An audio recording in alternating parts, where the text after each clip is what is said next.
கேடில் விழுச்செல்வம் கல்வி ஒருவருக்கு மாடல்ல மற்றவை அவை. ஒருவனுக்கு அழிவில்லாத செல்வம் கல்வியே, அதை தவிர மற்ற பொருள்கள் அத்தகைய சிறப்புடையவை அல்ல என்கிறார் ஐயன் திருவள்ளுவர்.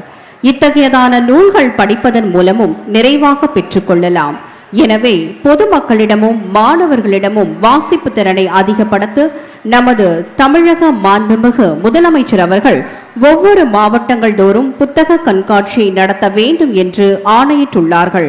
அதன் ஆணைக்கிணங்க நமது திருவள்ளூர் மாவட்ட ஆட்சியரின் பெரும் முயற்சியால் திருவள்ளூர் மாவட்ட நிர்வாகம், பொது நூலகத்துறை மற்றும் பபாசி இணைந்து 4வது புத்தக திருவிழா 2025 11 நாளும் சிறப்பாக நடைபெற்றுக் கொண்டிருக்கிறது. இந்த புத்தக திருவிழாவில் 108 அரங்குகளில் 1000க்கும் மேற்பட்ட தலைப்புகளில் லட்சக்கணக்கான புத்தகங்கள் காட்சிப்படுத்தப்பட்டுள்ளது. 11 நாட்களும் நடைபெற்ற இந்த புத்தக திருவிழாவில் சிந்தனை நிகழ்வுகளில் பல்வேறு துறைகளிலிருந்து எழுத்தாளர்கள், பேச்சாளர்கள், கலைஞர்கள், பாடகர்கள், படைப்பாளர்கள் என அனைவரும் இணைந்து இந்த புத்தக திருவிழாவை சிறப்பித்து வருகின்றனர்.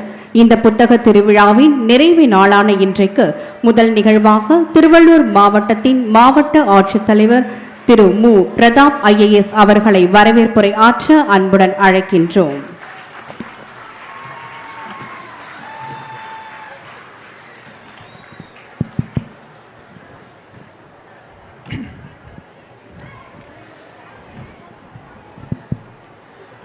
இது ஒரு பொன்மாலை பொழுது. எண்ணென்ப ஏன எழுத்தென்ப இவ்விரண்டும் கண்ணென்ப வாழும் உயிர்க்கு. வாசித்தல் மற்றும் படித்தல் என்பது ஒரு மனிதருக்கு கண்கள் போன்றது, அவை விடப்படாதது என்று வள்ளுவர் அவர்கள் கூற்றிற்கு இணங்க நம் திருவள்ளூர் மாவட்டத்தில் 4வது புத்தக திருவிழா 12 நாட்களாக 7ஆம் தேதி தொடங்கி இன்று வரை மிக சிறப்பாக நடந்து இன்று நிறைவு விழா வந்திருக்கிறது. இந்த நிறைவு விழாவிற்கு மேலும் சிறப்பு சேர்க்கும் விதமாய் நம் திருவள்ளூர் மாவட்டத்திற்கு வருகை தந்து நம் புத்தக திருவிழாவினை அலங்கரித்து கொண்டிருக்கும் பத்மபூஷன் கவி பேரரசு வைரமுத்து ஐயா அவர்களை மாவட்ட நிர்வாகத்தின் சார்பாக வருக வருக என வரவேற்கிறேன். ஐயா அவர்களின் தலைப்பு புத்துலகின் திறவுகோல் புத்தகம். இந்த தலைப்பு மிக மிக ஒரு சிறப்பான தலைப்பு. ஏனென்றால் இங்கிருக்கும் அனைத்து இளைஞர்களும் மாணவ மாணவியர்களுக்கும் புத்தகம் வாசிப்பது என்ற பழக்கத்தை முதலில் ஏற்படுத்த வேண்டும். அந்த புத்தகம் எவ்வாறு ஒரு சிறப்பான ஒரு வாசித்தலை கொடுக்கும் என்பதற்கு ஐயா அவர்களின் சொற்பொழிவு தற்போது ஒரு மிகப்பெரிய உதாரணமாக இருக்கப் போகிறது. அதற்கு முன்பு என்னால் முடிந்த ஒரு சிறு வரவேற்புரையை ஐயா அவர்களுக்கு சமர்ப்பிக்கிறேன். ஐயா அவர்களின் வாழ்க்கை மிக மிக நெடியது, மிக மிக சிறப்பானது. அவர் கல்லூரியில் படிக்கும்போது, கல்லூரி முதுகலை படிக்கும்போது இளங்கலை மாணவர்களுக்கு அவர் எழுதிய கவிதை பாடமாக வந்தது. இது எந்த ஒரு நபருக்கும் இல்லாத ஒரு சிறப்பு. அதற்காக கவிஞர் அவர்களுக்கு நாம் எப்போதும் கடமைப்பட்டிருக்கிறோம். அதுபோல இந்தியாவில் உள்ள பல்வேறு கவிஞர்கள் இருக்கிறார்கள், பாடலாசிரியர் இருக்கிறார்கள். எழுத்தாளர்கள் ஒரு சிறந்த பேச்சாளர்களாக இருப்பதற்கான வாய்ப்பு மிக குறைவு. பேச்சாளர்கள் எழுத்தாளர்களாக இருப்பதற்கான வாய்ப்பு மிக சிற குறைவு. அதுபோக இவை இரண்டும் இருந்தாலும் அவங்க ஃபிலிமில், படத்தில் திரைப்படங்களில் பாடல் எழுதுவது மிக குறைவு. இந்த மூன்றும் ஒருங்கிணைந்த ஒரு மாமனிதர் என்றால் அது நம்ம வைரமுத்து ஐயா அவர்கள். நம் தமிழ்நாடு அரசின் பாடநூல் கழகம் சார்பாக ஒவ்வொரு வருடமும் பன்னாட்டு கருத்தரங்கத்தில் நம்ம பல கவிஞர் அவர்களோட பாடல்களை நம்ம மற்ற மொழிகளில் நம்ம மொழிபெயர்த்துட்டு இருக்கிறோம். மேக்சிமம் 2-3 நூல்கள் தான் ஒரு ஆசிரியருக்கு நம்ம கொடுப்போம். நம்ம கவி பேரரசு ஐயா அவர்கள் 7க்கும் மேற்பட்ட நூல்கள் அவங்களோட நூல்கள் பல்வேறு மொழிகளில் மொழிபெயர்த்திருக்கு. ஐயா அவர்களோட மிக சிறப்பான நூல் அப்படின்னு சொல்லணும்னா இன்று வரைக்கும் கள்ளிக்காட்டு இதிகாசம். அந்த கள்ளிக்காட்டு இதிகாசம் இப்போ இங்கிலீஷில் த சாகா ஆஃப் கேக்டஸ் லேண்ட் என்ற பெயரில் இப்போ மாறிட்டு இருக்கு. அதே மாதிரி ஜெர்மன் மொழியில் கூட அவர்களோட படைப்பு போயிட்டுருக்கு. இந்த கவிஞர் அவர்களோட ஒவ்வொரு பாடல்களையும் நம்ம படித்து பார்த்தோம்னா அது ஒவ்வொரு நாளும் அவங்க படித்து முடிச்சுட்டு அதை வச்சு மட்டும் எழுதுறதில்ல. ஒவ்வொரு நாட்களும் ஒரு படைப்பு கொடுக்கறதுக்கு முன்னாடி அவர்கள் பல்வேறு நாட்கள் தனிமையில் இருந்து புது புது விஷயங்களை கற்றுக்கிட்டு தினமும் ஒரு குழந்தை போல வந்து அவங்களோட கவிதைகளை எழுதிட்டு இருக்காங்க. அதில் ஒரு சில கவிதைகள் மட்டும் நான் சொல்ல விரும்புகிறேன். நம்ம நயகரா பற்றி கவி பேரரசு அவர்கள் வந்து ஒரு கவிதை எழுதியிருப்பாங்க. நம்ம எப்பயும் நயகராவை பார்த்தோம்னா நயகரா ஒரு நீர்வீழ்ச்சி, தண்ணி நல்லா வழிஞ்சிட்டு இருக்கு, அந்த மாதிரி எழுதுவோம். ஐயா அவர்களோட சிந்தனை என்ன அப்படின்னா, இது என்னடா இது, அந்த பாறை முகடுகளில் தண்ணீரை துவைத்து காய போட்டது யார்? இந்த ஒரு சிந்தனை வந்து அந்த தண்ணி வந்து பார்த்தோம் அப்படின்னா அந்த நயகரா வீழ்ச்சி போறவங்களுக்கு தெரியும், நயகரால வந்து தண்ணி விழுற மாதிரியே இருக்காது. அது ஒரு அப்படியே ஒரு ஸ்டேஷனரி இடத்துல இருக்கும். அதை பத்தி இவ்வளோ ஒரு துணி வந்து ஒரு வெள்ளை துணி வந்து பாறையில் காய போட்டால் எப்படி இருக்கும், அந்த மாதிரி ஒரு விஷயங்களை வந்து நம்ம கற்பனையில் சொல்லியிருப்பாங்க. அதே மாதிரி கூடு என்ற ஒரு கவிதை தொகுப்பு இருக்குது. அது என்னோட மிக மிக ஒரு ரொம்ப ஃபேவரட்டான ஒரு கவிதை தொகுப்பு. அதில் வந்து ஒரு புறம்போக்கு நிலத்தில் ஒரு வீடு கட்டின ஒரு மூதாட்டியோட நிலத்தை வந்து அரசாங்கம் வந்து எடுக்கும். அவங்களோட வலியை வந்து ஒவ்வொரு வார்த்தைகள்லையும் அந்த வலியை சொல்லியிருப்பாங்க. அதில் கடைசியாக அவர் முடிக்கிற அந்த அந்த அந்த மூதாட்டி வந்து சொல்லுவாங்க, என் பொண்ணு வந்து வீட்டுக்கு பின்னாடி ஒரு மல்லிகைப்பூ வச்சுருக்காங்க, அதை கொஞ்சம் விடுங்க. அதுக்காக ஒரு லைன் சொல்லியிருப்பாங்க, ஆசையில் வச்ச கொடி அசங்காமல் இருக்கட்டும், அவ வச்ச மல்லிகை தான் எவளுக்கோ பூக்கட்டும். இந்த ஒரு ஒரு மிக ஒரு சின்ன விஷயத்தை எவ்வளோ பிரம்மாண்டமாக சொல்லியிருக்காங்க. அதே மாதிரி வைகறை மேகங்கள், அதுதான் ஐயா அவர்களோட முதல் படைப்பு. அந்த வைகறை மேகங்களில் கருப்பு நிலா அப்படின்னு ஒரு கவிதை இருக்கும். எல்லாரும் வந்து கண்ணகியை வந்து புகழ்ந்து புகழ்ந்து புகழ்ந்து எழுதிட்டு இருப்பாங்க.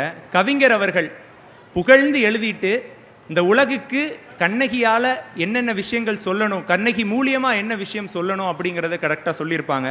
அதில் வந்து இது வந்து ஒரு பெண்ணியத்துக்கான ஒரு மிகப்பெரிய விஷயம். பெண்கள் வந்து ஆண்கள் என்ன தப்பு செஞ்சாலும் அதை பொறுத்துட்டு இருக்கணுங்கிற அவசியம் கிடையாது. பெண்கள் எப்போதும் அவங்களோட சுயமரியாதையை வந்து காக்கணும் அப்படிங்கிறதா நம்ம திராவிட கொள்கையும் நம்ம சுயமரியாதை கொள்கையும்.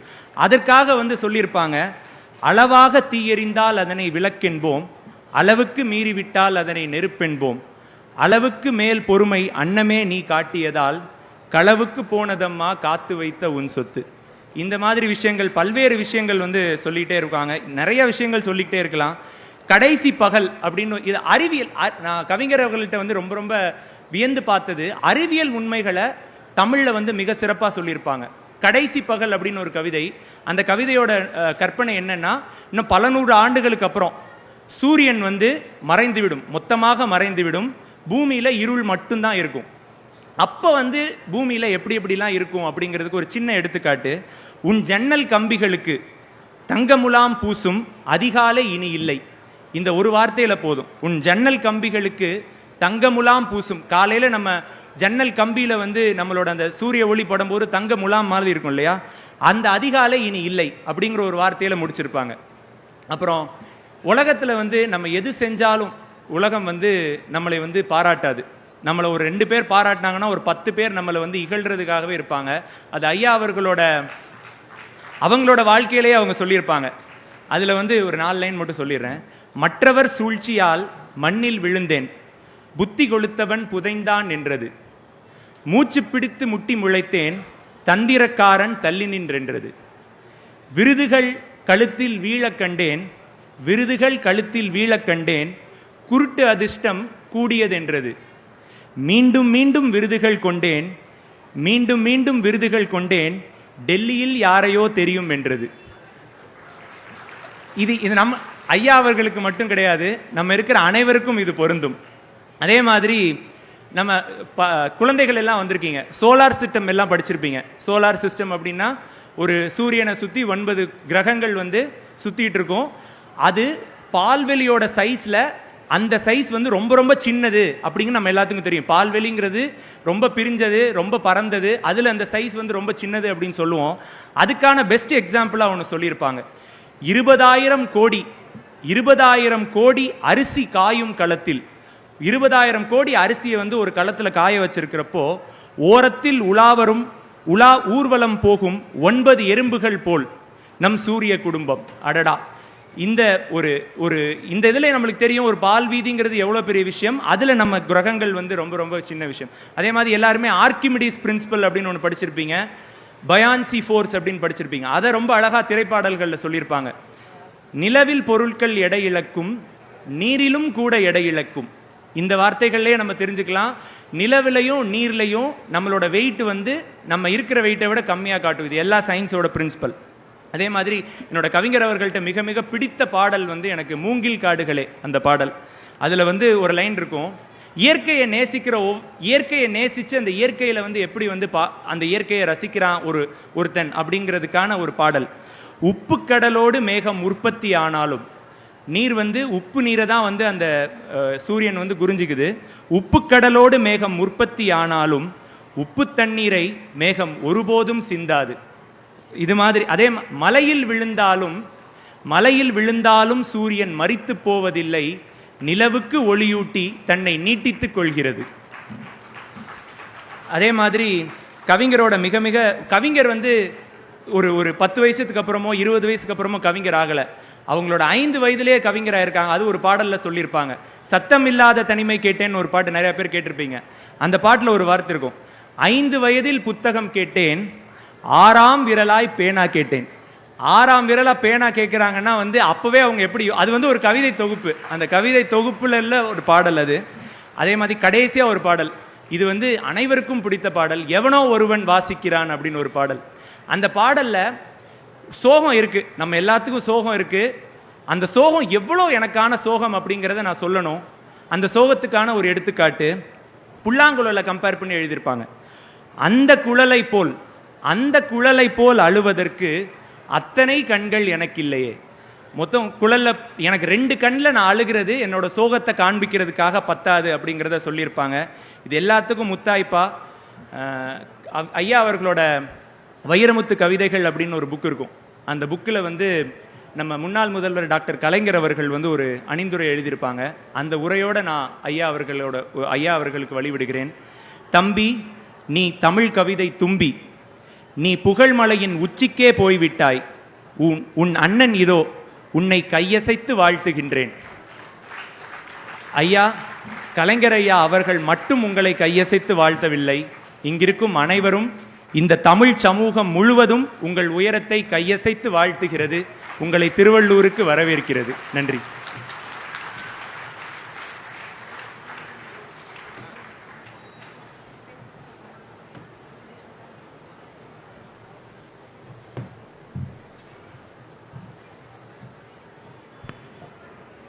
வரவேற்புரையாற்றிய திருவள்ளூர் மாவட்டத்தின் ஆட்சியர் திரு பிரதாப் IAS அவர்களுக்கு நன்றிகள். அடுத்ததாக சிறப்பு விருந்தினரை கௌரவித்தால் தென்னிந்திய புத்தக விற்பனையாளர் மற்றும் பதிப்பாளர் சங்கத்தின் செயலாளர் திரு SK முருகன் அவர்கள் கடந்த 6 ஆண்டுகளாக தொடர்ந்து செயலாளராக பணிபுரிந்து வருகிறார். தமிழ்நாடு முதலமைச்சர் அவர்கள் தென்னிந்திய புத்தக விற்பனையாளருடன் இணைந்து மாவட்டங்கள் தோறும் புத்தக கண்காட்சியை நடத்த வேண்டும் என்று ஆணையிட்டுள்ளார்கள். இதனைத் தொடர்ந்து கடந்த 4 ஆண்டுகளாக அனைத்து மாவட்டம் தோறும் நடத்தி அனைத்து பள்ளி மாணவர்களும் பயன்பெறும் வகையில் முதலமைச்சரின் சீரிய நோக்கத்தை செயல்படுத்தி கொண்டு வருகிறார். மேலும் இந்த ஆண்டு திருவள்ளூர் மாவட்டத்தில் புத்தக திருவிழா நடைபெற்று கொண்டிருக்கும் பொழுது தமிழ்நாடு முதலமைச்சர் தனது கட்சி நிகழ்விற்கு வந்து சென்ற பொழுது நமது புத்தக திருவிழாவை நின்று பார்த்து மேலும் புத்தக திருவிழா வெற்றி பெற வாழ்த்தி சென்றார்கள். இவருக்கு பத்மபூஷன் கவி பேரரசு வைரமுத்து ஐயா அவர்கள் புத்தகங்கள், நினைவு பரிசுகளை வழங்கி சிறப்பு செய்வார்கள்.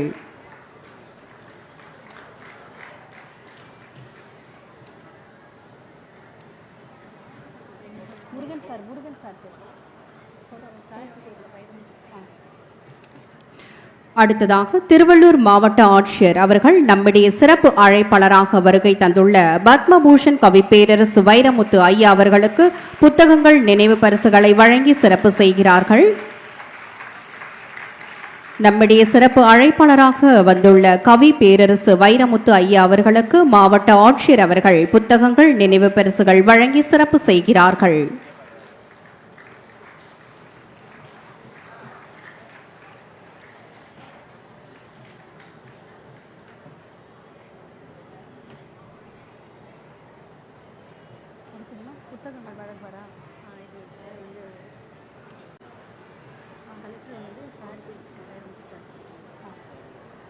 மாவட்ட ஆட்சியர் அவர்கள் நம்முடைய சிறப்பு அழைப்பாளராக வருகை தந்துள்ள வைரமுத்து ஐயா அவர்களுக்கு சிறப்பு செய்கிறார்கள். கரங்களை தட்டி நமது மகிழ்ச்சியை வெளிப்படுத்தலாம்.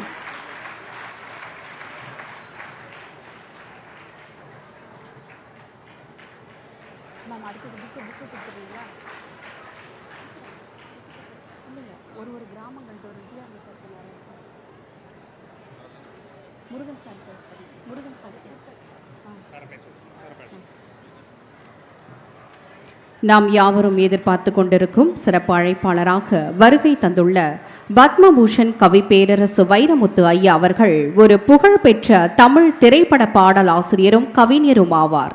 சிறந்த பாடல் ஆசிரியருக்கான இந்திய அரசின் விருது 7 முறை பெற்றுள்ளார். நிழல்கள் என்னும் திரைப்படத்தில் பொன்மாலை பொழுது என்னும் பாடலை முதலில் எழுதிய இவர் 5800க்கும் மேற்பட்ட பாடல்களை எழுதியுள்ளார். இவர் பெற்றுள்ள விருதுகள் கலைமாமணி விருது, சாகித்ய அகாடமி விருது, பத்மபூஷன் விருது, சிறந்த தமிழ் திரைப்பட பாடல் ஆசிரியருக்கான தேசிய விருது. இவர் எழுதிய கவிதை தொகுப்புகள் வைகரை மேகங்கள், திருத்திய எழுதிய தீர்ப்புகள், இன்னொரு தேசிய கீதம், எனது பழைய பனையோலைகள், இந்த பூக்கள் விற்பனைக்கல்ல, தமிழுக்கு நிறமுண்டு, கொடிமரத்தின் வேர்கள் என்று பல கவிதை தொகுப்புகளை படைத்துள்ளார். இவரை புத்துலகின் திறவுகோல் புத்தகம் என்ற தலைப்பில் பேச பத்மபூஷன் கவி பேரரசு வைரமுத்து ஐயா அவர்களை திருவள்ளூர் மாவட்ட நிர்வாகம் சார்பில் கரங்களை தட்டி வரவேற்கின்றோம்.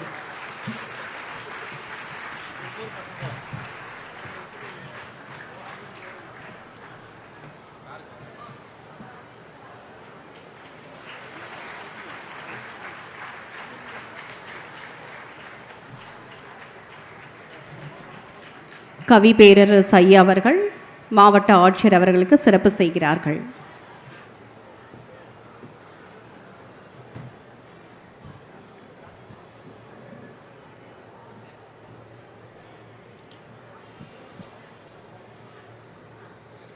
என்னை இந்த விழாவுக்கு ஆசையோடு ஆற்றுப்படுத்தி அழைத்து வந்த திருவள்ளூர் மாவட்டத்தின் ஆட்சியர், என்னரும் சகோதரர் திரு பிரதாப் ஐஏஎஸ் அவர்களே, பப்பாசியின் பொருளாளர் முருகன் அவர்களே, மேடையில் அமர்ந்திருக்கும் மேன்மைக்குரிய அதிகாரிகளே, பெரியோர்களே, நண்பர்களே, தாய்மார்களே, என் கண்ணுக்கு கண்ணான மாணவ கண்மணிகளே, ஊடக உறவுகளே, பாசத்துக்குரிய பத்திரிகையாளர்களே, ஆசிரிய பெருமக்களே, பெற்றோர்களே, உங்கள் அனைவருக்கும் எனது அன்பான வணக்கத்தை தெரிவித்துக் கொள்கிறேன். எனக்கு ரொம்ப பிடித்தது இந்த மாவட்டம். திருவள்ளூர் மாவட்டத்தை எனக்கு எப்படி பிடிக்குமென்றால், திருவள்ளூர் மாவட்டம் உழைப்பாளிகளின் மாவட்டம். திருவள்ளூர் மாவட்டம் உழவர்களின் மாவட்டம். திருவள்ளுவர் மாவட்டம் என்னை போன்ற கருப்பு தமிழர்கள் குடியிருக்கும் மாவட்டம். இந்த மாவட்டத்திற்கு நான் வருகை தந்திருப்பது எனக்கு மகிழ்ச்சி தருகிறது. வந்து பார்த்தால் மேலும் சில வியப்புகள் எனக்கு காத்திருக்கின்றன. நீங்கள் காண்பதற்கு கண்களோடு வந்திருக்கிறீர்கள், மகிழ்ச்சி. கேட்பதற்கு காதுகளோடு வந்திருக்கிறீர்கள், மகிழ்ச்சி. அதைவிட பெரிய மகிழ்ச்சி ஒன்று உண்டு, கைதட்டுவதற்கு கைகளோடு வந்திருக்கிறீர்கள், அதுதான் எனக்கு கூடுதல் மகிழ்ச்சி. எனக்கு இங்கே முகமன் சொன்ன ஒரு சகோதரி வரவேற்புரை ஆற்றி முடித்த பிறகு எனக்கு ஒரு முன்னுரை சொன்னார் சகோதரி. அதில் பத்மபூஷன் விருது வாங்கியவர், பத்மஸ்ரீ விருது வாங்கியவர், 7 முறை தேசிய விருது வாங்கியவர் என்று என் விருது பட்டியலை நீட்டி முழக்கினார். எனக்கு அது மகிழ்ச்சிதான். ஆனாலும் என் தமிழ் மக்களே, என் மாணவ கண்மணிகளே, என் சொந்தங்களே, உங்களுக்கு நான் ஒன்று சொல்லிக் கொள்ள வேண்டும் என்று ஆசைப்படுகிறேன். குடியரசுத் தலைவர கைகளால் விருது பெறுவது பெரிதுதான், பெருமைக்குரியதுதான். அதைவிட எங்கள் குடிமக்களின் கைதட்டல் பெறுவது அதைவிட பெருமைதான். குடிமக்கள் இல்லை என்றால் குடியரசுத் தலைவரை நான் சந்தித்திருக்க முடியாது. குடியரசுத் தலைவர் அறிமுகமாவதற்கு முன்னால் எனக்கு அறிமுகமானவர்கள் எங்கள் குடிமக்கள் தான். நீங்கள் கரவொலி செய்ததும், நீங்கள் என்னை உச்சி மோந்து உகர்ந்ததும், நீங்கள் என்னை பாராட்டியதும், என் தமிழை நீங்கள் கொண்டாடியதும், என் பாடல்களை, என் கவிதைகளை, என் கட்டுரைகளை, என் சொற்பொழிவுகளை நீங்கள் வீட்டில் கேட்டு கேட்டு கேட்டு வியந்ததும் மகிழ்ந்ததும் புகழ்ந்ததும் தான் என்னை அந்த இடத்திற்கு அழைத்து சென்றதாக நான் நினைக்கிறேன். எனக்கு ஒரு நன்றி சொல்லி தொடங்க வேண்டும் என்று நினைக்கிறேன். நன்றி யாருக்கென்றால் உங்கள் மாவட்ட ஆட்சித்தலைவருக்கு, மாவட்ட ஆட்சியருக்கு. ஏன் என்றால் திருவள்ளூர் மாவட்டத்திற்கு நான் வந்து உரையாற்றுவது இதுதான் முதல் முறை. உங்கள் கலெக்டர் மீது எனக்கு ஒரு காதல் உண்டு. ஏனென்றால் திருவள்ளூர் அழகான மாவட்டம், உயர்ந்த மாவட்டம். அதுபோல் உங்களுக்கு அழகான கலெக்டர் கிடைத்திருக்கிறார். அதுபோல் ஓர் உயரமான கலெக்டர் கிடைத்திருக்கிறார். அவர் நிற்கும் போது நான் பார்த்தேன், தமிழர்கள் எப்போதும் நிமிர்ந்து நிற்க வேண்டும். வளையாத முதுகுத்தண்டுக்கு சொந்தக்காரன் தமிழன். அவன் அன்புக்கு பணிவான், அவன் மகிழ்ச்சிக்கு பணிவான், உண்மைக்கு பணிவான், நேர்மைக்கு பணிவான், அநீதிக்கு ஒரு நாளும் வளைய மாட்டான். கலெக்டர் இங்கே நின்றிருந்த போது நான் பார்த்தேன், அவரது வளையாத நிமிர்ந்த தேகத்தை பார்த்து இவரல்லவோ வளையாத கலெக்டர் என்று நான் சொல்லி கொண்டாடி கொண்டேன். அவருக்கு என் வாழ்த்துக்களை தெரிவித்துக் கொள்கிறேன். புத்தக திருவிழாவிற்கு வந்திருக்கிறேன். மாணவ கண்மணிகளை நிறைய பேரை பார்க்கிறேன், பெண்மணிகளை பார்க்கிறேன், பெற்றோர்களை பார்க்கிறேன். இதுதான் ஒரு சொற்பொழிவாளன் பங்கேற்க வேண்டிய கூட்டம். ஏனென்றால் இந்த கூட்டம்தான் அடுத்த 50 ஆண்டுகளுக்கு, அடுத்த 75 ஆண்டுகளுக்கு தமிழ்நாட்டில் வாழப்போகிற திருக்கூட்டம். இந்த கூட்டத்திலிருந்துதான் ஒரு விஞ்ஞானி உருவாக போகிறான். இந்த கூட்டத்திலிருந்துதான் ஒரு தலைவன் உருவாக போகிறான். இந்த கூட்டத்திலிருந்துதான் ஒரு கலெக்டர் உருவாக போகிறார், ஒரு நீதிபதி உருவாக போகிறார், கலாம் போன்ற ஒரு விஞ்ஞானி உருவாக போகிறார். அந்த குழந்தைகளை வளர்க்கிற பெற்றோர்கள் நீங்கள் வந்திருக்கிறீர்கள். பெற்றோர்களும் பிள்ளைகளும் ஆசிரியர்களும் கூடி கூடி கும்மி அடிக்கிற இந்த கூட்டத்தில் ஒரு பேச்சாளன் பேசுவதற்கு நிறைய செய்திகள் உண்டு என்று நினைக்கிறேன். புத்தகம் என்ற ஒன்று இல்லை என்றால் வைரமுத்து என்ற விவசாய குடும்பத்து சிறுவன் கலெக்டர் முன்னிலையில் இன்று திருவள்ளூர் மாவட்டத்தில் ஒரு உரையாற்ற வந்திருக்க மாட்டான். இந்த இடத்திற்கு என்னை அழைத்து வந்தது புத்தகம். எனக்கு புகழ் கொடுத்தது புத்தகம். எனக்கு அறிவூட்டியது புத்தகம். என் வாழ்வை செறிவூட்டியது புத்தகம். என் புகழை விரிவூட்டியது புத்தகம். எனக்கு நெறிகாட்டியது புத்தகம். எனக்கு நிலைத்த புகழை தந்தது புத்தகம் என்று நான் உறுதியாக நம்புகிறேன். மாணவ கண்மணிகளுக்கு நீங்கள் சொல்லித்தர வேண்டியது பாட புத்தகங்களை படிப்பது மட்டும் அல்ல. பல பெற்றோர்கள் நினைக்கிறார்கள், சயின்ஸ் படிச்சியா, பூகோளம் படிச்சியா, பிசிக்ஸ் படிச்சிட்டியா, இங்கிலீஷ் எழுதி பார்த்துட்டியா, ஸ்பெல்லிங் மிஸ்டேக் இல்லாமல் எழுதுவாயா என்று கேட்பதோடு நிறுத்திக் கொள்கிறார்கள். மார்க், நீதான் முதல் மார்க் வாங்கணும், 90 வாங்கணும் என்று வற்புறுத்துகிறீர்கள். மகிழ்ச்சிதான். இந்த பள்ளிக்கூடத்தில் நீங்கள் பெறுகிற மதிப்பெண் ஒரு அடையாள அட்டை தான். இந்த அடையாள அட்டையே வீடாகி விடாது. அடையாள அட்டை என்பது வீட்டை குறிக்கிற ஒரு முகவரி. அதற்கு பிறகு பள்ளிக்கு வெளியே நீங்கள் படிக்கிற புத்தகமும் வாழ்க்கையும் தான் உங்கள் முகவரியாக இருக்க முடியும். பள்ளிக்கூடத்தில் படிக்கிற போதே கல்லூரிக்கு படிக்கிற அளவுக்கான உயரத்தில் நீங்கள் அவர்களை புத்தகங்களை படிக்க வைத்து விட்டால் பள்ளி கல்வி எளிதாகிவிடும். நீங்கள் குளத்தில் நீந்தியவன் ஆற்றில் நீந்துவது எளிது, கடலில் நீந்தியவன் ஏரியில் நீந்துவது எளிது. நீங்க படிக்கும் பொழுதே 18 வயதுக்கு மேற்பட்டவர்கள் படிக்கக்கூடிய புத்தகத்தை படித்துவிட்டால் இந்த 12 வயதில் எழுதக்கூடிய தேர்வு எளிது எளிது எளிது என்று சொல்லுகிறேன்.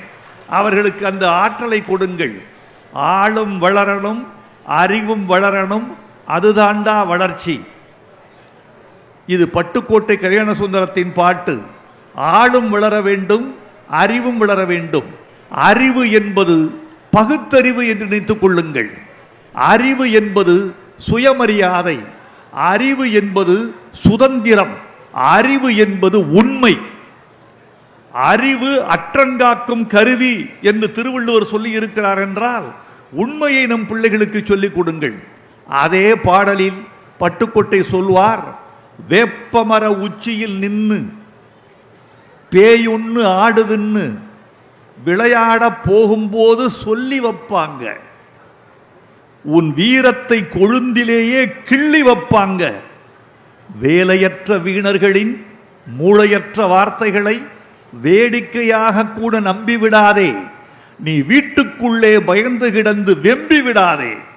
இந்த பாடலை நான் பாட்டு புத்தகத்தில் படித்தது, நோட்டு புத்தகத்தில் எழுதி வைத்திருந்தேன். என்னுடைய பள்ளி நாட்களில் நோட்டு புத்தகத்தில் எழுதி வைத்த பாட்டைத்தான், என்னை முன்னேற்றிய பாட்டை, வரிகளை என் பிள்ளைகளுக்கு சொல்லிக் கொடுக்க வந்திருக்கிறேன். வேப்பமர உச்சியில் நின்று பேயொன்னு ஆடுது. உதாரணமா ஒன்று சொல்லட்டுமா? ஒரு சின்ன கதை சொல்லுகிறேன், உங்களுக்கு புரியும். வேப்ப மரத்தடியில் ஒருவன் இறந்து கிடக்கிறான். இரத்தங்கக்கி இறந்திருக்கிறான். மூக்கு வழியாக ரத்தம் வருகிறது, வாய் வழியாக ரத்தம் வருகிறது. அந்த இடத்திற்கு போனால் பேய் அடித்துவிடும் என்று ஊரில் ஒரு நம்பிக்கை இருக்கிறது. அந்த வேப்ப மரத்தில் ஒரு பேய் குடியிருக்கிறது. அந்த வேப்ப மரத்தை கடக்கிற பொழுது பார்த்து வர வேண்டும். வேப்ப மரத்தின் அடியில் இரவில் படுத்திருந்தால் அந்த பேய் உங்களை பிடித்துவிடும், நீ ரத்தம் வழிய இறந்து விடுவாய் என்று ஊர் சொல்லுகிறது. இது சரியா? இது சரியா, முறையா, இது அறிவா என்ற கேள்வியை பெற்றோர்களே, ஆசிரிய பெருமக்களே, பிள்ளைகளை பார்த்து கேட்க வேண்டும். பிறகு பிள்ளைகளுக்கு சொல்லிக் கொடுக்க வேண்டும். வேப்ப மரத்தில் பேய் இருக்கிறதா? அது வேப்ப மரத்து அடியில் படுத்திருப்பவரை மூச்சு பிடிக்குமா? ரத்தங்கக்கி சாவானா என்ற ஒரு கேள்வியை நீங்கள் கேட்க வேண்டும். கேட்டுவிட்டு பதில் சொல்ல வேண்டும். வேப்ப மரம் என்ன செய்கிறது தெரியுமா? பகலில் சூரிய ஒளியை வாங்கி ஆக்சிஜனை வெளிவிடுகிறது. வேப்ப மரத்தடியில் நீங்கள் பகலில் படுத்திருந்தால் குழுகுழுவென்று தூக்கம் வரும், ஜிலுஜிலுவென்று இருக்கும். காரணம், அந்த வேப்ப மரம் ஆக்சிஜனை வெளியிடுகிறது, கார்பன் டை ஆக்சைடை உட்கொள்கிறது பச்சையம் தயாரிப்பதற்காக. அதே வேப்ப மரம் இரவில் பார்த்தால் ஆக்சிஜனை உள்வாங்கிக் கொண்டு கார்பன் டை ஆக்சைடை அதிகமாக வெளியிடுகிறது. அங்கே ஒரே ஒரு சிகப்பு சட்டை போட்ட பெரியவர் கைதட்டுகிறார். அவருடைய அறிவை இந்த சபையே கொண்டாடி கைதட்ட வேண்டும் என்று கேட்டுக்கொள்கிறேன். ஒரு அறிவாளி போதும் ஒரு ஊருக்கு, ஒரு நேர்மையாளன் போதும் ஒரு ஊருக்கு. எல்லோரும் நேர்மையாளனாவதற்கு ஒருவன் நேர்மையாக இருக்க வேண்டும். எல்லோரும் அறிவாளியாவதற்கு ஒரு ஆசிரியன் அறிவாளியாக இருக்க வேண்டும். தாய் தந்தை ஆசிரியர் அறிவாளிகளாக இருக்க வேண்டும். பகலில் ஆக்சிஜனை வெளியிடுகிற அதே மரம் இரவில் கார்பன் டை ஆக்சைடை வெளியிடுகிறது. வேப்ப மரத்து அடியில் படுத்திருக்கிறவன் போதுமான சுவாசிக்க ஆக்சிஜன் கிடைக்காமல் மூச்சு திணறுகிறான். கார்பன் டை ஆக்சைடை அதே வேப்பமரம் விடுகிறது. அந்த கார்பன் டை ஆக்சைடு இவனுக்கு தேவையான ஆக்சிஜனை தின்று விடுகிறது அல்லது கொன்று விடுகிறது. இந்த மூச்சு இழுக்கு ஆக்சிஜன் இல்லாதவன் கார்பன் டை ஆக்சைடை, கரியமில வாயுவை உள்ளிழுக்கிறான். அதனால் இருதயம் தனக்கு தேவையான ஆக்சிஜனை இழந்து கரியமில வாயு விஷயத்தை தாங்க முடியாமல் கொப்புளிக்கிறது, அடைக்கிறது. ரத்தம் வந்து சாவதற்கு வாய்ப்பு இருக்கிறது. இப்போது சொல்லுங்கள், வேப்ப மரத்தடியில் படுத்திருப்பவன் இறப்பதற்கு காரணம் கரியமில வாயுவா பேயா பிசாசா என்பதை நீங்கள் புரிந்து கொள்ள வேண்டும். இதை தெரிந்து கொள்வதற்குத்தான் புத்தகம், இதை தெரிந்து கொள்ளத்தான் அறிவு, இதை தெரிந்து கொள்ளத்தான் உங்களுக்கு பயிற்சி, முயற்சி எல்லாம். இந்த புத்தக திருவிழாவில் அறிவை தேடி செல்லுங்கள், ஞானத்தை தேடி செல்லுங்கள், அறிவியலை தேடி செல்லுங்கள். உங்களுக்கு தேவையான நல்ல விஷயங்களை தேடி தேடி பருகுங்கள். முதலில் புத்தகம் வாங்குவதற்கு தேவையானது 2 விஷயம். புத்தகத்தின் தலைப்பு, எழுதிய நூலாசிரியர். நீங்க புத்தகம் வாங்குறீங்களோ வாங்கலையோ அது 2ஆம் பட்சம். புத்தக காட்சிக்குள் போய்விட்டு வந்து என்னென்ன புத்தகத்தை உங்கள் நெஞ்சில் நிறுத்திக் கொண்டீர்கள் என்பதுதான் புத்தக காட்சியின் முதல் வெற்றி. இதுதான் இந்த புத்தகம், இதை எழுதியவர் இவர், இந்த புத்தகத்தின் பெயர் இது. பெண் ஏன் அடிமையானாள், இது பெரியார் புத்தகம். சங்கத்தமிழ், இது கலைஞர் புத்தகம். ரோமாபுரி ராணிகள், இது அறிஞர் அண்ணா புத்தகம் என்று தெரிந்து கொண்டு, கங்கை எங்கே போகிறாள், இது ஜெயகாந்தன் புத்தகம். புதுமைப்பித்தன் சிறுகதைகள், இது புதுமைப்பித்தன். மோகமுள், இது ஜானகிராமன் புத்தகம் என்று நீங்கள் புரிந்து கொண்டால், நான் ஏன் நாத்திகனானேன், பகத்சிங் எழுதிய புத்தகம் என்று நீங்கள் ஆசிரியர்களின் பெயர்களையும் அந்த நூல்களையும் தெரிந்து கொண்டால் அதிலேயே நீங்கள் பாதி அறிவாளியாகி விடுகிறீர்கள். நண்பர்களே, இந்த யுகத்துக்கு தேவையான வாழ்க்கையை நீங்கள் கற்றுக்கொள்ள வேண்டும். மனிதன் 4வது யுகத்தில் இருக்கிறான். எங்கள் அறிவு கண்மணிகள் அதிகமாக வந்திருக்கிறீர்கள். நீங்கள் அறிவை ஆராதிக்கக்கூடிய பெருமக்கள் இருக்கிறீர்கள். அதனால் உங்களோடு இந்த ஆழ்ந்த ஒரு கருத்தை பகிர்ந்து கொள்ள வேண்டும் என்று ஆசைப்படுகிறேன். மனிதன் 4வது யுகத்தில் இருக்கிறான். மனிதன் சந்தித்த முதல் யுகம் வேட்டை யுகம். ஏன் வேட்டை யுகம் என்றால், அவனுக்கு உணவு கிடைக்கவில்லை, காய்கறிகள் போதவில்லை, விவசாயம் கண்டறியப்படவில்லை, விலங்குகளை வேட்டையாடி உண்டான், கல்லில் ஆயுதம் தயாரித்தான். அது வேட்டை யுகம். உணவை அவன் தேடி தேடி உணவை துரத்தி துரத்தி சென்றான். அது வேட்டை யுகம். ஒரு நாள் அவனுக்கு சிந்தனை வந்தது, இந்த உணவை நாம் தேடி போகாமல் அந்த உணவு நம்மை தேடி வந்தால் என்ன என்று ஒருவன் சிந்தித்தான். அவன் கண்டுபிடித்ததுதான் விவசாயம். விலங்கை அவன் தேடி, முயலை, மானை, பன்றியை, காடைகளை, கௌதாரிகளை மனிதன் தேடி சென்றான் உணவுக்காக. உணவு இவனை தேடி வர வேண்டும். நெல் வீட்டுக்கு வர வேண்டும், சோளம் வீட்டுக்கு வர வேண்டும், எள் வீட்டுக்கு வர வேண்டும், காய்கறிகள் வீட்டுக்கு வர வேண்டும். அப்படி கண்டுபிடிக்கப்பட்டதுதான் விவசாயம். 2வது யுகம் வேட்டை யுகம், வேளாண்மை யுகம். 3வது ஒரு யுகம் வந்தது, தொழில் யுகம். எந்திரங்களால், கைகளால் நூல் நூற்று கொண்டிருந்தவன் எந்திரங்களால் நூல் நூற்றான். கைகளால் வேலை செய்தவன் எந்திரங்களால் வேலை செய்தான். இது தொழில் யுகம். இப்போது ஒரு யுகம் வந்திருக்கிறது தோழர்களே. இந்த யுகத்துக்கு பெயர் தொழில்நுட்ப யுகம், டெக்னிக்கல் ஈரா. இது தொழில்நுட்ப யுகம். இந்த வேட்டை யுகத்துக்கு நீங்கள் தயாராக வேண்டாம். வேளாண்மை யுகத்துக்கும் நீங்கள் சென்றால் செல்லலாம், செல்லாவிட்டால் வேறு தொழில் பார்க்கலாம். அடுத்து தொழில் யுகத்தில் நீங்கள் இருக்கிறீர்கள், தொழில்நுட்ப யுகத்துக்கு வந்திருக்கிறீர்கள். பெற்றோர்களே, ஆசிரிய பெருமக்களே, எங்கள் கண்மணிகளை, எங்கள் மாணவ செல்வங்களை தொழில்நுட்ப யுகத்துக்கு தயாரித்தால் அதுதான் நீங்கள் சமூகத்துக்கு செய்யக்கூடிய அறம். மேல்நாடுகளிலெல்லாம் இன்றைக்கு தமிழர்கள் பெரிய இடங்களில் இருக்கிறார்கள். நாசாவில் தமிழன் இருக்கிறான், மைக்ரோசாப்டில் தமிழன் இருக்கிறான், உலகத்தின் பெரிய நிறுவனங்களில் தமிழன் இருக்கிறான். என்ன காரணம் என்றால், தாய்மொழியையும் ஆங்கிலத்தையும் சரியாக படித்து தொழில்நுட்பத்தை படித்து கொண்டவன் வெற்றி பெறுகிறான். அவனுக்கு 3வது மொழி தெரியாது. அவனுக்கு தெரிந்த 3வது மொழி கைகளின் மொழி, உழைப்பின் மொழி, மூளையின் மொழி. தமிழை படித்தான், தாய்நாட்டில் உறவாடினான். ஆங்கிலம் படித்தான், உலகத்தோடு உறவாடுகிறான். மூன்றாவது மொழி என்பது எதற்கு? இந்த மூன்றாவது மொழி என்பது மூன்றாவது கை. எனக்கு 2 கை போதும், 2 கண் போதும்.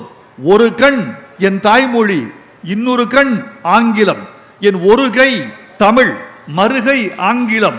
மூன்றாவது கண் எதற்கு? மூன்றாவது கை எதற்கு? தேவையில்லை. எங்கள் பிள்ளைகளுக்கு இருமொழிகளை சரியாக கற்றுக் கொடுங்கள். அதிலிருந்து அவர்கள் பெருமை பெறுவார்கள். தாய்மொழியை கற்றுக்கொள்ளுங்கள். தாய்மொழி என்பது கண்ணை போன்றது. ஆங்கிலம் பிறமொழி என்பது கண்ணில் அணிவிக்கிற கண்ணாடியை போன்றது. இந்த கண்ணாடி இல்லாமல் கூட இருக்கலாம், கண்ணில்லாமல் இருக்க முடியாது. கண்ணாடி என்பது ஆங்கிலம். கடற்றி வைத்துவிட்டு கூட நீங்கள் தாய்மொழி என்ற கண்ணோடு வாழ முடியும் என்பதை மறந்துவிடக்கூடாது. ஒரு கதை சொல்கிறேன் உங்களுக்கு. ஒரு நாள் நான் அமெரிக்கா போயிருந்த பொழுது அங்கு சில பேர் சில நகைச்சுவை துணுக்குகளை சொல்லிக் கொண்டிருந்தார்கள். நான் சென்றது ஒரு 1/4 நூற்றாண்டுக்கு முன்னால். அப்போது அமெரிக்காவில் சொன்னார்கள், இந்தியர்கள் எப்போது முன்னேறுவார்கள் என்று எனக்கு தெரியவில்லை. இந்தியா பின்தங்கியே இருக்கிறது, கல்வியில் பொருளாதாரத்தில் பின்தங்கி இருக்கிறது என்று சொன்னார்கள். அதற்கு அவர்கள் ஒரு நகைச்சுவை துணுக்கை சொல்லி அவர்களாக சிரித்து கொண்டார்கள். கேட்டானாம், 3 பேர் தவம் இருந்தார்கள் பிரம்மனை நோக்கி. ஒருவன் அமெரிக்கன், ஒருவன் ரஷ்யன், ஒருவன் இந்தியன். இந்த 3 பேரும் பிரம்மாவை நோக்கி தவம் இருந்தார்கள். நீண்ட தவத்துக்கு பிறகு பிரம்மன் பிரசன்னமானான்.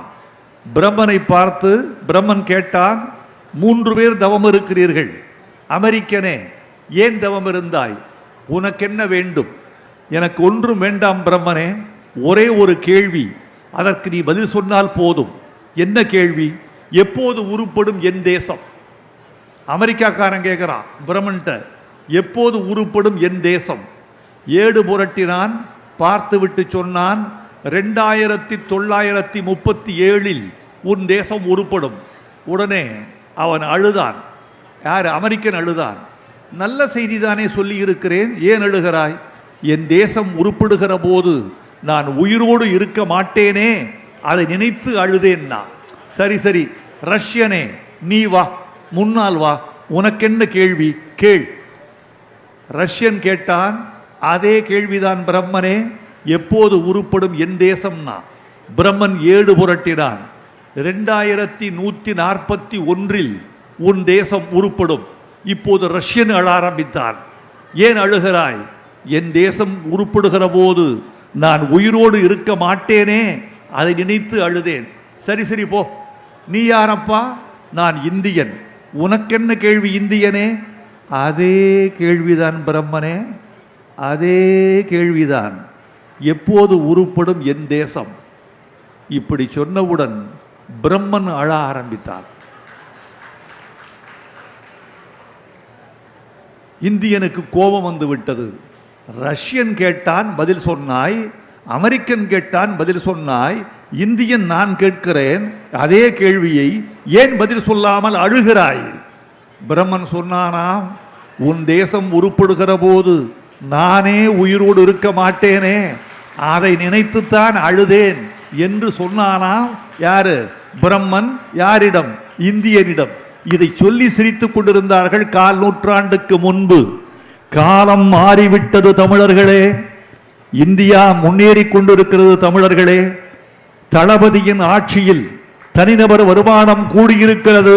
இந்த தமிழ்நாட்டில் தனிநபர்களின் வருமானம் கூடியது மாத்திரமல்ல, இந்தியாவுக்கு வழிகாட்டக்கூடிய மாநிலமாக தமிழ் முன்னணியில் இருக்கிறது என்பதையும் நாம் தெரிந்து கொள்ள வேண்டும். இதோ இவரை போன்ற நல்ல ஆட்சியாளர்கள், ஏழைகளின் மீது அன்புள்ளவர்கள், அடித்தட்டு மக்கள் மீது பாசம் உள்ளவர்கள், நன்மை செய்ய வேண்டும் என்று துடிக்கிற இளம் அதிகாரிகள் நம் நாட்டுக்கு கிடைத்திருக்கிறார்கள். நாடு முன்னேறி கொண்டிருக்கிறது. இப்போது அமெரிக்காவில் பார்த்தால் மைக்ரோசாப்டில் தமிழன் அதிகம் இருக்கிறான். நாசாவில் தமிழன் அதிகம் இருக்கிறான். மைக்ரோசாப்டினுடைய தலைவர், அவரை பார்த்து ஒரு கேள்வி கேட்டார்கள். பில்கேட்ஸை பார்த்து கேட்கப்பட்ட கேள்வி, நீங்கள் இந்தியர்களை அதிகமாக உங்கள் நிறுவனத்தில் வைத்திருக்கிறீர்களே, நாளைக்கு இந்தியா முன்னேறி இந்தியர்கள் அத்தனை பேரும் தாய்நாட்டுக்கு திரும்புகிறோம் என்று அவர்கள் தாய்நாட்டுக்கே இந்தியாவுக்கே போய்விட்டால் அப்போது என்ன செய்வீர்கள்? பில்கேட்ஸ் சொன்னாராம், நான் ஒன்றும் கவலைப்பட மாட்டேன், என் தலைமையகத்தை நான் இந்தியாவுக்கு இடம் மாற்றிக் கொள்வேனே தவிர இந்தியர்களை இழக்க மாட்டேன். ஏன்? கல்வி, படிப்பு, அறிவு, இவை போன்ற நேர்மையான எண்ணங்களால் அவர்கள் மேலே வந்திருக்கிறார்கள். அந்த எண்ணங்களை நீங்களும் பார்த்து கொள்ள வேண்டும் தோழர்களே. உங்களுக்கு சில செய்திகளை சொல்ல வேண்டும் என்று ஆசைப்படுகிறேன். உங்களை பார்த்தால் பேச வேண்டும் போல இருக்கிறது. உங்களை பார்த்தால் என் மனதுக்கு மகிழ்ச்சியாக இருக்கிறது. திருவள்ளூர் மாவட்டம் பின்தங்கிய மாவட்டம் என்று சொல்லப்படுகிறது. திருவள்ளூர் மாவட்டம் பின்தங்கிய மாவட்டம் அல்ல, முன்னேறுவதற்கு துடித்துக் கொண்டிருக்கிற மாவட்டம்.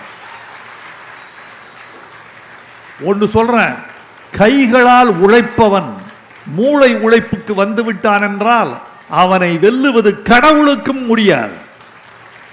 கை உழைப்பில் இருக்கிறவன். மற்றவன் மேல்தட்டுக்காரர்கள், கைகளால் உழைக்க தெரியாதவர்கள், மூளையால் மட்டுமே உழைக்கிறவர்கள். அவர்களுக்கு ஒரு வலிமைதான் உண்டு. நம்மை போன்ற உழைப்பாளிகளுக்கு 2 வலிமை உண்டு. எங்களால் கருத்தாலும் உழைக்க முடியும், கரத்தாலும் உழைக்க முடியும். 2 உழைப்பினுடைய கலவை. நாங்கள் தோற்று போக மாட்டோம். வேட்டையாடிய இனத்தில் பிறந்தவர்கள், வேளாண்மையில் இருந்து வந்தவர்கள். இந்த தொழில்நுட்ப யுகத்திலும் எங்கள் மூளையை பயன்படுத்துவோம், வெல்வோம் என்று அவர்களுக்கு நம்பிக்கை இருக்கிறது. எப்படி? வெட்டுக்கிளிக்கு வெள்ளை ரத்தம் உங்களுக்கு பல பேருக்கு தெரியாது. எல்லோருக்கும் சிவப்பு ரத்தம், வெட்டுக்கிளிக்கு வெள்ளை ரத்தம். இதை சொன்னவுடன் உங்களுக்கு வியப்பாக இருந்தது. எனக்கும் வியப்பாகத்தான் இருக்கிறது. முதலில் இதை படித்த பொழுது, மழை பெய்யும் போது மழைக்குள் நனையாமல் பறக்கிற ஒரு பூச்சி உண்டு. மழை இடுக்கில் பறக்கிற பூச்சி ஒரு இடத்துல இருக்காது. மழைக்குள் பறந்து நனையாமல் போய்விடுகிற பூச்சி ஒன்று உண்டு. அந்த பூச்சிக்கு பெயர் கொசு. இந்த கொசு என்ற பூச்சி மழையில் நனையாமல் 2 மழை துளிகளின் இடுக்கில் பறந்து போய்க்கூடக்கூடிய ஆற்றல் உண்டு. எனக்கு எப்படி தெரியும்? புத்தகம் சொன்னது. புத்தகம் சொன்னதால் எனக்கு தெரியும். சூரியனிலிருந்து இந்த பூமிக்கு வெளிச்சம் வந்து சேருவதற்கு 8 நிமிடங்களும் 27 நொடிகளும் ஆகின்றன. இந்த 8 நிமிடங்களும் 27 நொடிக்கும் பிறகுதான் முதல் சூரிய வெளிச்சம் இந்த பூமியை முத்தமிடுகிறது. எனக்கு எப்படி தெரியும்? புத்தகத்தால் தெரியும். ஈற்றடி முச்சீராய் ஏனையடி நார்ச்சீராய் இயற்சீரும் வெண்சீரும் வந்து இயற்சீர் வெண்டளையும் வெண்சீர் வெண்டளையும் விரவி வந்து செப்பலோசையோடு நாள் மலர் காசு பிறப்பு என்ற வாய்பாடுகளில் ஒன்றால் முடிந்தால் தான் அது வெண்பா. இது எனக்கு எப்படி தெரியும்? புத்தகம் படித்தேன், தெரியும். மேல்நாடுகளில் பெண்கள் நான் பிரசவத்திற்கு ஒத்துழைக்காமல் போய்விட்டார்கள். ஆண் பிள்ளைகளை ஆண்கள் பெற்றுக்கொள்ளட்டும், பெண் பிள்ளைகளை மட்டும் நாங்கள் பெற்றுக் கொடுக்கிறோம் என்று பெண்கள் போராட்டம் நடத்தினார்கள். முடியாதம்மா, இயற்கை பிள்ளை பெறுவதற்குரிய வைத்தியத்தை உங்களுக்குத்தான் கொடுத்திருக்கிறது, அந்த வாய்ப்பை எங்களுக்கு இல்லை என்று ஆண்கள் துடித்தார்கள். பெண்கள் சொன்னார்கள், பிரசவத்தின் போது நாங்கள் வலியில்லாமல் பிரசவம் பார்ப்பதற்கு என்ன வழி என்று கேட்டார்கள். விஞ்ஞானிகள் கண்டுபிடித்தார்கள் ஒரு மருந்தை. அந்த மருந்துக்கு பெயர் எப்பிடியூரல். பிரசவ வலி, இடுப்பு வலி எடுத்தவுடன் முதுகுத்தண்டில் அந்த எப்பிடியூரல் என்ற மருந்தை செலுத்திவிட்டால் இடுப்புக்கு கீழே மரத்து போகும். உணர்ச்சி இருக்கும், மூளை அறிவு இருக்கும், இடுப்புக்கு கீழே மரத்து போகும். குழந்தையை சுலபமாக வெளியே எடுத்து விடுவார்கள் மருத்துவர்கள். அந்த மருந்துக்கு பெயர் எப்பிடியூரல். எனக்கு எப்படி தெரியும்? இது படிப்பால் தெரியும், படித்ததனால் தெரியும். ஈறுகட்ட எதிர்மறை பெயரச்சத்தில் வல்லினம் மிகும் என்பது எனக்கு எப்படி தெரியும்? புத்தகத்தால் தெரியும். சில கிரகங்களுக்கு 7-8 நிலாக்கள் இருக்கின்றன என்பது எனக்கு தெரியாது, புத்தகத்தில் படித்தால் தெரியும். எஸ்கிமோக்கள் போகிற வண்டிகளுக்கு சக்கரங்கள் இல்லை, அதற்கு பெயர் ஸ்லட்ஜ் என்ற வண்டி. அது பனிக்கட்டியில் சக்கரம் இல்லாமலேயே தவழ்ந்து செல்லும். கடலின் மீது படகு போவது போல் பனியின் மீது சக்கரம் போகாத ஒரு வண்டிகள் உண்டு, அதற்கு பெயர் ஸ்லட்ஜ். எனக்கு எப்படி தெரியும்? இதெல்லாம் எனக்கு புத்தகம்தான் சொன்னது. புத்தகத்தை படியுங்கள். புத்தகம்தான் உங்கள் அறிவு, புத்தகம்தான் உங்கள் எதிர்காலம், புத்தகம்தான் உங்கள் வாழ்க்கை. உங்களோடு உரையாடுவதற்கு இன்னொரு அறிவாளியை தேடுங்கள். 2 மனிதர்கள் சந்தித்தால் என்ன பேசுகிறான் தமிழன் தெரியுமா? முதல் பேசுவது அரசியல், அடுத்து பேசுவது சினிமா, அதற்கு அடுத்து பேசுவது ஆன்மீகம். முதலில் சினிமா, முதலில் அரசியல், பிறகு சினிமா, பிறகு ஆன்மீகம். 2 தமிழர்கள் சந்தித்துக் கொண்டால் இதைத்தான் பேசுகிறார்கள். இனிமேல் 2 தமிழர்கள் சந்தித்துக் கொண்டால் ஆளுக்கு ஒரு திருக்குறள் சொல்லி உரையாடலை தொடங்க வேண்டும் என்பதை எழுதப்படாத சட்டமாக வையுங்கள். அன்று தெரியும் உங்களுக்கு. பிள்ளைகளே, உங்கள் பெற்றோர்களை மதிக்க வேண்டும். பெற்றோர்களுக்கு ஒரு வார்த்தை, தயவு செய்து எங்கள் பிள்ளைகளை சந்தேகப்படாதீர்கள். இவர் எங்கு போகிறான், எங்கு வருகிறான், இவள் என்ன செய்கிறாள், எங்கு போகிறாள், சந்தேகப்படாதீர்கள். இவன் அறிவற்றவன், இவள் முட்டாள் என்று உங்கள் பிள்ளையை நீங்கள் தீர்மானிக்க கூடாது. நான் உங்களுக்கு ஒன்று சொல்லிவிட்டு போகிறேன். எந்த புற்றில் எந்த பாம்போ என்று பார்க்காதீர்கள், எந்த பூவில் எந்த தேனோ என்று பாருங்கள். எங்கள் பிள்ளைகள் வளர்வார்கள், அவர்களை வளர்த்து விடுங்கள். பிள்ளைகளே, உங்களுக்கு 2 சொல். உங்கள் பெற்றோர்களை விட ஆசிரியர்கள் உண்மையானவர்கள், மேன்மையானவர்கள் என்று நீங்கள் நினைக்க வேண்டும். ஏன் தெரியுமா? பெற்றோர்களோடு பகிர்ந்து கொள்ள முடியாத செய்திகளை கூட நீங்கள் ஆசிரியர்களோடு பகிர்ந்து கொள்ளலாம். ஆசிரியர்கள் உங்களுக்கு 2ஆம் தந்தை, 2ஆம் தாய் என்று நீங்கள் கருதி கொள்ள வேண்டும். அப்படி சொல்ல வேண்டும். ஆசிரியர்களுக்கு ஒரு வார்த்தை, ஆசிரியர்களே, உங்களை நான் மதிக்கிறேன், நேசிக்கிறேன். ஆனால் நீங்கள் யாரை நேசிக்கிறீர்கள் தெரியுமா? உங்கள் வகுப்பில் எவன் 90 மார்க் வாங்குகிறானோ, எந்த பெண் 95 விழுக்காடு மதிப்பெடுக்கிறாளோ அவளைத்தான், அவனைத்தான் நீங்கள் அடிக்கடி பார்க்கிறீர்கள், பேசுகிறீர்கள். அவன் முகத்தை பார்த்துத்தான் நீங்கள் பாடம் நடத்துகிறீர்கள். அவன் வந்து விட்டானா என்று எட்டி பார்க்கிறீர்கள். இப்படித்தான் முதல் மதிப்பெண் வாங்குகிற பையனையும் பெண்ணும் தான் நீங்கள் அதிகமாக கவனிக்கிறீர்கள். உங்களுக்கு ஒரு வார்த்தை, தயவு செய்து இனிமேல் கடைசி மதிப்பெண் வாங்குகிற பையனையும் பெண்ணையும் நீங்கள் தத்தெடுத்துக் கொள்ள வேண்டும். அவர்களைத்தான் நீங்கள் தத்தெடுத்துக் கொள்ள வேண்டும். அவர்களுக்குத்தான் நீங்கள் பாடம் சொல்ல வேண்டும். அவர்களுக்குத்தான் நீங்கள் தலையை தடவி கொடுத்து, நான் இருக்கிறேன் மகனே, நீ படி, உன் மனசில் இருக்கும் அவநம்பிக்கையை போக்கிவிடு, உன் தாழ்வு மனப்பான்மையை நீக்கிவிடு என்று அவர்களுக்கு சொல்லி நீங்கள் ஒரு புதிய உலகத்தை ஊட்ட வேண்டும் என்று உங்களை அன்போடு கேட்டுக்கொள்கிறேன். கலெக்டர் அவர்களே, உங்களுக்கு என் நன்றியை தெரிவித்துக் கொள்கிறேன். இந்த புத்தக காட்சியை நீங்கள் ஒரு தத்தெடுத்து நடத்தி கொண்டிருக்கிறீர்கள். இந்த புத்தக காட்சி திருவள்ளூர் மாவட்டத்துக்கு ஒரு தங்கச்சாவி. உங்கள் உலகம் பூட்டி கிடக்கிறது. உங்கள் பொன்னும் பொருளும் அறிவும் உள்ள உங்கள் உலகம் பூட்டி கிடக்கிறது. அந்த பூட்டி கிடக்கிற அந்த பூட்டுகளை திறப்பதற்கு ஒரே சாவி புத்தகம், புத்தகம், புத்தகம் என்று நினைத்துக் கொள்ளுங்கள். வாழ்க தமிழ், வெல்க தமிழ்நாடு. எங்கள் அறிவு பிள்ளைகள் வாழ்க, பெற்றோர்கள் ஆசிரியர்கள் வாழ்க, திருவள்ளூர் மாவட்டம் வாழ்க.